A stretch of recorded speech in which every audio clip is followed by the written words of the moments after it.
CM Revanth Reddy ने आज जलसयाम से खिताब करते हुए बीआरएस वर्किंग प्रेसिडेंट केटी रामाराव को फ्री बस स्कीम लागू की गई है या नहीं ये जानने के लिए साड़ी पहनकर बस में सफर करने का मशवरा दिया। उन्होंने कहा अगर सफर के दौरान उनसे कोई टिकट मांगता है तो इसका मतलब है कि हमारी 6 गारंटीज लागू नहीं हुई है। మనం తీసుకున్నాం ఇన్ని కార్యక్రమాలు మనం చేస్తుంటే కేటీఆర్ అంటున్నాడు మీ 6 గ్యారెంటీలు అమలు కాలేదని। అందుకే ఈ వేదిక మీద నుంచి కేటీఆర్ కో సూచన చేస్తున్నా, అయ్యా నీకు సినిమా పరిశ్రమ వాళ్ళు బాగా తెలుసు కదా, నువ్వు మంచిగా చీర కట్టుకొని తయారయ్యి ఆర్టీసీ బస్ ఎక్కు।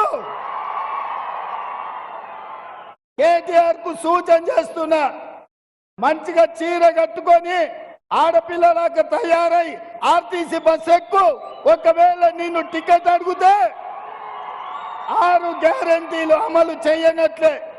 టికెట్ లేకుండా నువ్వు ఇంద్రవెల్లి గాని, నాగోబ జాతర గాని, భద్రాచలం రాముల వారిని గాని, యాదగిరిగుట్ట లక్ష్మీ నరసింహస్వామిని దర్శించుకోవడానికి ఒక్క పైసా అడగకపోతే మా 6 గ్యారెంటీలను అమలు చేసినట్టే।